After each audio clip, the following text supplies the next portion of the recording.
Hello नमस्कार, स्वागत है आप सबका आपके अपने उत्कर्ष यूट्यूब चैनल पर। काफ़ी दिन से कर्मचारी चयन बोर्ड के ऊपर एलिगेशन लग रहे थे वहाँ पर पर्सन डिलीट होने की प्रक्रिया को लेकर के, और उसके बाद में जब फाइनल मेरिट बनती थी उसमें नेगेटिव मार्क्स को लेकर के, कि चाहे थर्ड ग्रेड के एग्जाम हो, चाहे वो आपके फोर्थ ग्रेड के एग्जाम हो या किसी दूसरे एग्जाम को लेकर के। और जब भी ऐसी बातें आती थी, चाहे वो आपके पशु परिचर के एग्जाम हो, मतलब ऐसे बहुत सारे एग्जाम हुई थी जहाँ पर फोर्थ ग्रेड के ऊपर एलिगेशन, आपके कर्मचारी चयन बोर्ड पर एलिगेशन लगाए गए थे कि आपके यहाँ पर ये हो क्या रहा है, समझ में नहीं आ रहा। कोई बच्चा कह रहा है कि मेरा पेपर पर्सन इतने सही हो रहे हैं, मेरा स्कोर इतना आ रहा है, मेरा स्कोर इतना आ रहा है, मेरे मार्क्स इतने आ रहे हैं, मैंने इतने पर्सन सारे किए थे। मतलब ऐसी बहुत सारी चीजें यहाँ पर आई थी, और इन्हीं चीजों के ऊपर जवाब देते हुए अब कर्मचारी चयन बोर्ड के द्वारा एक नोटिफिकेशन जारी किया गया, और उसके अंदर कहा कि हम लोग हमारे यहाँ पर जो पूरी प्रक्रिया होती है, पर्सन डिलीट होता है तो नंबर वहां पे कैसे कम होते हैं, या फिर जब आप पर्सन करके आते हो उसमें कोई पर्सन आपका नेगेटिव होता है तो हम उसको कैसे कम करते हैं, उन सब पूरी प्रक्रिया को उन्होंने यहाँ पे समझाया है। अब उसी को हम देखने वाली बात करें, उसी को हम देखते हैं कि भैया उन्होंने क्या कहा, और कहा कि इस बार हम लोग जो इसी के अनुसार काम कर रहे हैं और इसी के अनुसार हम लोग काम करने वाले हैं। जैसे उन्होंने कहा, एक तो इन्होंने कहा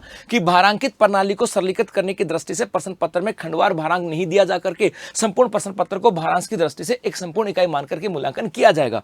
क्या है समझाता हूं। दूसरा कहा कि प्रश्न के गलत उत्तर देने पर नकारात्मक मूल्यांकन की स्थिति में प्रश्न के मूल अंक के आधार पर 1/3 या प्रावधान से, मतलब 1/3 या जो भी कहा गया नेगेटिव मार्किंग वो होगा।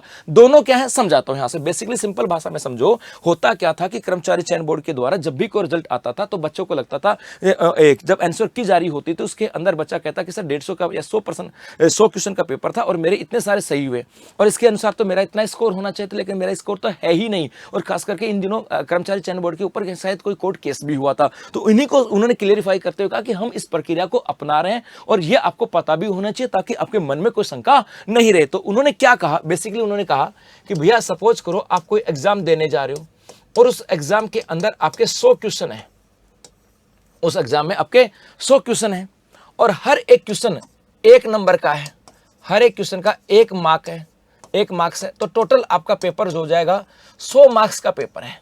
100 क्वेश्चन है, हर एक क्वेश्चन 1 नंबर का है, तो पेपर कितने नंबर का हुआ, 100 नंबर का पेपर हुआ। ये सीधा सिंपल कहा कर्मचारी चयन बोर्ड ने। उसके बाद कहा कि भैया यदि हमारे यहाँ पर कोई पर्सन डिलीट होता है, यदि हमारे यहाँ पर कोई पर्सन डिलीट होता है, पर्सन डिलीट हो जाएगा। सपोज करो हमारे यहाँ पर कोई पर्सन डिलीट हुआ कि 5% डिलीट हो गए, 5% डिलीट हो गए, एग्जाम हो गई, 5% गलत है, हमने डिलीट कर दिए सब, तो 5% डिलीट कर दिए, तो अब हमारे पास शेष कितने क्वेश्चन बचे, 95।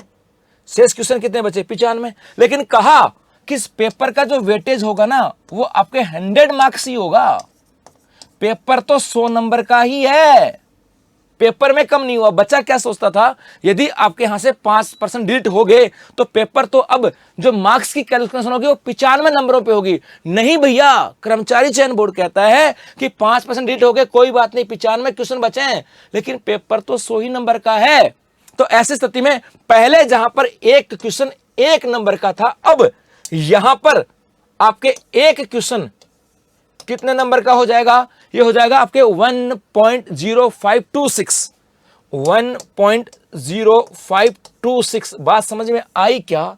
कहा कि पहले एक क्वेश्चन 1 नंबर का था, 5 डिलीट हो गए, अब 95 है, लेकिन पेपर तो 100 का ही है। अब 1% को हम कितना नंबर देंगे, 1% के ऊपर हम देंगे 1.0526 देंगे। ये नहीं है। बच्चा क्या सोचता था कि भैया 5 डिलीट हो गए, पीछे कितने बचा, 95, तो मेरे तो 95 से मेरिट बनेगी। नहीं भैया, मेरिट 95 से नहीं बनेगी, मेरिट बनेगी 100 में से। और पहले आप 1% जो सही करके आते थे उसका 1 नंबर जोड़ते थे। नहीं मेरे भैया, उसका 1 नंबर नहीं जोड़ना है, 1.0526 जोड़ना है, ये कहता है।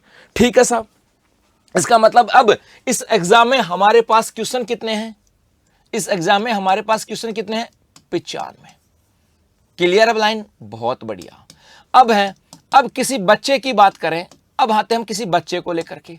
बच्चे ने कहा कि मैंने 95 ही अटेम्प्ट कर दिए, जितना भी अटेम्प्ट करेगा मैं बता दूंगा।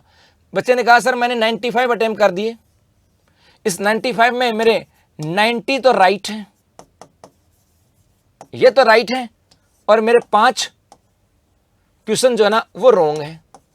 ठीक है साहब, और यहां पे रॉन्ग पे सर नेगेटिव मार्किंग भी है, और कितनी है, 1 क्वेश्चन बराबर 1, मतलब किसी में 1/3 होते, किसी में कुछ भी हो। यहां पे लिखा है प्रावधान अनुसार, मतलब कैसे भी हो सकती है भाई, कैसे भी हो, जो भी है यहां से प्रावधान के अनुसार की बात की गई है, जो भी होगा। तो कहा कि मैंने सर 90 ठीक है मेरे, 5 मेरे गलत हो गए, और नेगेटिव मार्किंग का था मतलब 1% पे 1 गलत। भाई 1% करोगे तो आपका 1 नंबर गलत हो जाएगा। मतलब यहां पे 100 की बात करें, यहां पर भी नेगेटिव मार्किंग थी इस पेपर में, इस एग्जाम में नेगेटिव मार्किंग थी, 1% गलत तो 1 नंबर कट जाएगा आपका, यह था इसका मतलब। अब यहां पर स्कोर क्या होगा आपके, यहां से अब आपके 90 ठीक थे, 90 ठीक थे, तो इस 90 से आपका कितना स्कोर हुआ, इस 90 से स्कोर कितना हुआ, गुना करो भाई 90 को किससे, 1.0526 से। आपने यही तो स्कोर लिया, 90 आपने ठीक किए, 90 ने आपने ठीक किए, और हर एक क्वेश्चन का नंबर है 1.0526, तो आपका स्कोर हुआ 94.73 और 4, ये स्कोर हुआ। अच्छी बात है, ये आपके नंबर आ गए। यहां पर 5 रॉन्ग थे, इसका तो हमने स्कोर जोड़ा नहीं, लेकिन 5 रॉन्ग से नेगेटिव भी तो होंगे ना 5, तो कहा यदि 5 रॉन्ग थे तो इससे 5 नेगेटिव भी होंगे। भाई 1 के बराबर 1 था, तो इसमें से 5 माइनस कर दो, 5 क्या कर दो, माइनस। अब जो स्कोर आया वो आपका फाइनल स्कोर होगा।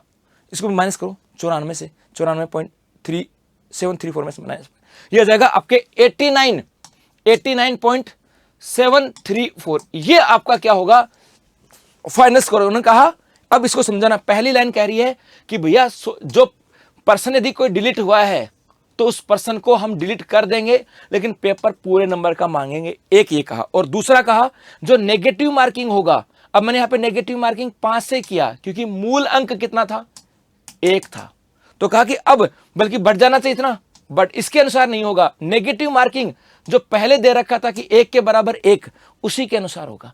ये बात यहां से है। तो अब इतनी सारी कैलकुलेशन कराने के बाद है, पहले डिलीट को हटाते हैं, उसके बाद आपके पर्सन की वैल्यू क्या होती है वो आती है 1% की, फिर आपने कितने सही किए उसका स्कोर आता है, फिर आपके कितने नेगेटिव हुए, जी, उसके बाद कितने नेगेटिव हुए, है ना, उसको आपको यदि 1/3 है तो 1/3 के हिसाब से, 1/2 है तो 1/2 के हिसाब से, और यदि 1 के बराबर 1 है तो उनके जो आपके वहां पे लिखा हुआ है उसके अनुसार माइनस यहां पे करते हैं। तो ये आपके कैलकुलेशन है। तो इसको लेकर के अब आपके मन में जो होगा, जो भ्रम होगा, शायद अब वो दूर हो गया होगा। तो ये आपकी प्रणाली है कर्मचारी चयन बोर्ड के द्वारा जो अपनाई जा रही है यहां पर, इसको लेकर के ये आपके नोटिफिकेशन जारी किया गया। धन्यवाद।